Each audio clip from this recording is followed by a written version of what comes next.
Bonjour, salam alaikum. On est le 18 janvier. حبيت نهضر لكم على الغاز دو شيست.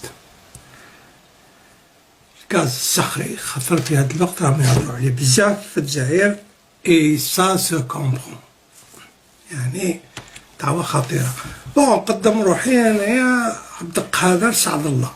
سوي دكتور جيوسيونس. خدمت في الجزائر في الجامعة، قريت من 65 حتى 94. بون خدمت في كل جهة، الصحراء، لوكار، الأطلس الصحراوي والتل لو نور، وخاصة في بلاد القبائل لا غروند كابيلي. ومن بعد كي جيت هنا للنرويج خدمت من 96 حتى لدرك. Bon, j'ai étudié des réservoirs. Les réservoirs يعني مخزن الحجرة اللي يكون فيها البترول ولا الغاز يسموها en français réservoir. Bon, j'ai étudié des réservoirs في la Norvège, في الدنمارك، في انجلترا، ايطالي، قطر، العراق، العراق، اليمن، العربية السعودية، كازاخستان والفيتنام وترينيداد توباغو. بون درت دراسات، كونت شاركتي في 1999 درت دراسات للشركات كيما بي بي، كونوكو فيليبس، ميرسك، نورسك هيدرو، بي جي اس، بيرترا، سعودي ارامكو، شال، ستاتول، تاليسمان، دينو، ارال، شيفرون، غازبرون، برام اي كاوسي كويت. صح الله غالب ما درتش سوناراك، راح تفهموا علاش. ريزرفوار، لي ريزرفوار سي الحجرة اللي يكون فيها بترول، خزان. ها هو واحد نقربه لكم تشوفوه، كي تشوفوا ça c'est un morceau de récif qui est le corail. C'est des polypiers et si vous faites attention vous voyez des petits trous. كي تشوفوا مليح مليح تشوفوا غير صغار كاين اللي كبار شوية، وفي نفس الوقت تشوفوا باللي في الحقيقة كل غار متصل مع الآخر. هادي en français يقولوا لها لا بوروزيتي ولا بيرميابيليتي. لا بوروزيتي سي الفراغ اللي في الحجرة، وهذا الفراغ يكون معمر بالبترول ولا بالغاز وبالماء ولا كاين شي خطرات في ثلاثة. هذا و بيرميابيليتي يعني هذا البترول اللي راه لداخل والغاز والماء يقدر القطرة مع قطرة تتصل مع الأخرى يخرجوا ولا يقعدوا مترابطين. هذه لا بيرميابيليتي تاني on peut la mesurer.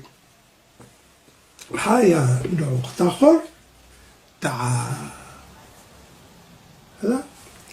هاديك تشوفوا كي نحكها هكا يوليك اللي لاكري هكذا. هادي سي التشولك، سي لاكري. C'est un très grand réservoir هنايا en Norvège. C'est l'Ecofisk. صح تشوفوا الغيران غير صغار حتى لداخل.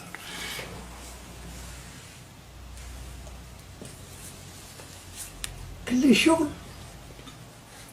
ها واحد النوع، كل شغل تقول الخبز مثلا كلمة طلوع. شوف الغيران هادو اللي فيه هما اللي يكونوا معمرين. هادو سا سي دي بون ريزرفوار كلاسيك. وكاين لي شيست، ها هو واحد تشوفو كي مزير.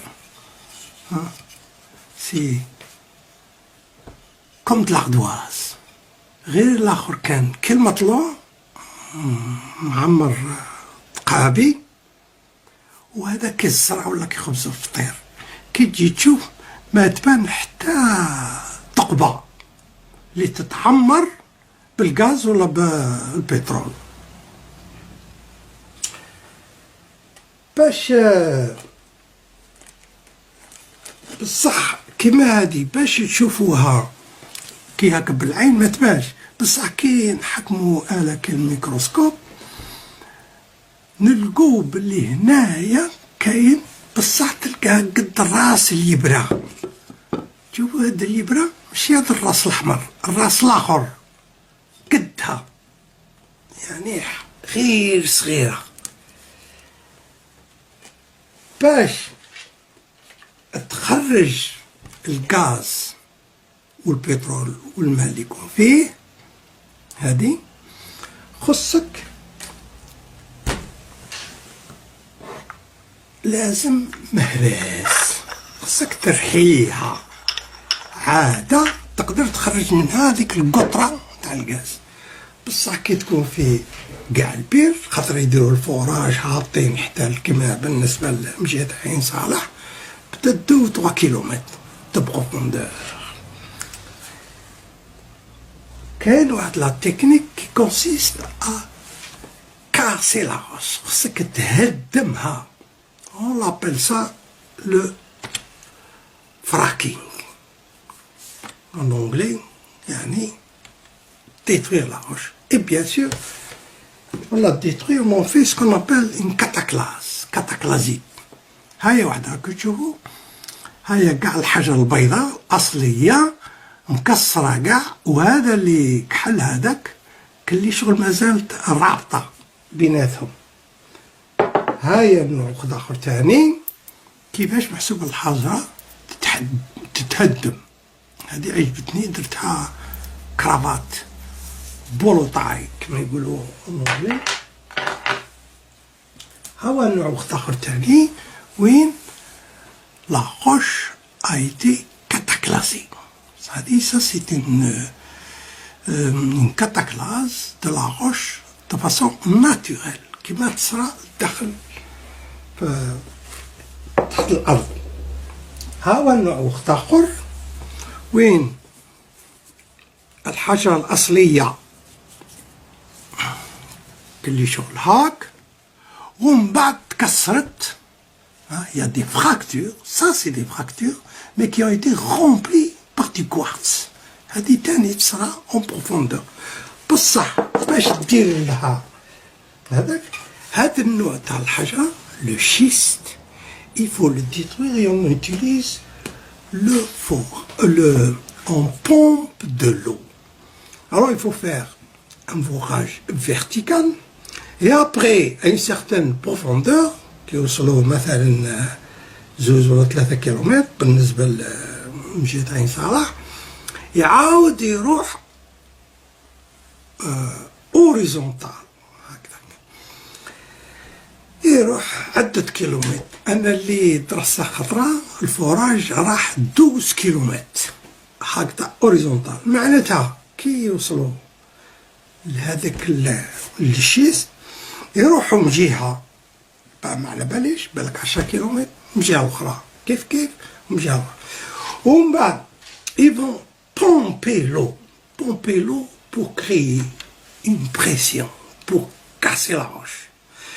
Donc à de très fortes pressions, ils envoient l'eau et ils envoient de très grandes quantités d'eau.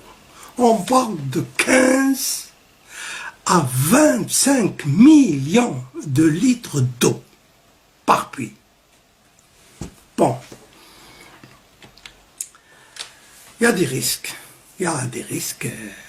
يعني l'exploitation a montré de par le monde في العالم كاع باينة باللي des risques catastrophiques. C'est pas des risques uniquement d'argent. حنا بالنسبة لينا les risques c'est la pollution تاع الماء. الماء اللي راه في الكونتينونتال انتركالاريتيرمينال سكون ابل ان ابال بيان لي ريزيرف دو. هذا الماء اللي جاي الفوق. يقول لك لي فراكتور ما يطلعوش حتى مليشيست اللي راهم في بالي في السيلينيان ولا في الديفونيان ما يطلعوش فوق. هذه غلطة كبيرة، لخاطر كي هذاك لي فراكتور كي يدخلوا الداخل في الشيست، le réseau de fractures qui va se créer en fin de compte dans ces cataclasses, ce réseau de cataclasses, il va arriver jusqu'au toit, le toit des schistes. Et là, il passe à l'autre formation. Quelle est l'autre formation? Si c'est les schistes du sylvrien, c'est le dévonien. Si c'est le franien, c'est du niveau à l'intérieur du dévonien, le dévonien, les grilles sont déjà fracturées. Donc, le grand danger, c'est qu'il rejoint un réseau de fractures qui existe déjà. Et c'est ça qui fait que les produits, parce qu'on injecte de l'eau avec des produits chimiques, avec du sable, etc., et ça va contaminer les nappes de l'albien qui servent de réservoir potable pour toute la population du Sahara. Alors les accidents, bien sûr, il y en a eu. Il y en a eu en Algérie, on en connaît, bon, mais donc, il y a eu un accident très grave à Ouargla. واحد c'est Rourde, le bassin, le gisement de Rourde el-Bagel qui a été détruit. C'était le deuxième gisement d'Algérie. Balak Hassim Saoud, Balak Hassim. Non, je ne connais pas les détails parce que les informations de son attaque, باش يمدهم ليا قال لك عبد القادر يحضر بزاف ويكتب بزاف دونك ما توروا له والو. بون نسمع هاك وهاك برك. وكاين حوض قرقاوي هذاك في مجيت ورقه. هذا هذا غادي نوريها لكم باسكو درك راه يبان في الساتيليت. غادي نوريها لكم بالعقل برك. راكم تشوفوها، روحوا الارث جوجل، روحوا لسعير قربوا نروحوا هاي تزال هنا الفوق، بون نحو قحدو خطر.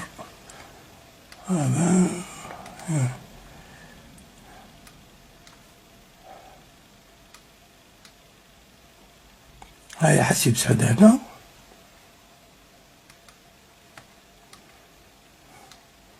ورقلة، وهنا هاي كي تقرب تنزيدو نقربو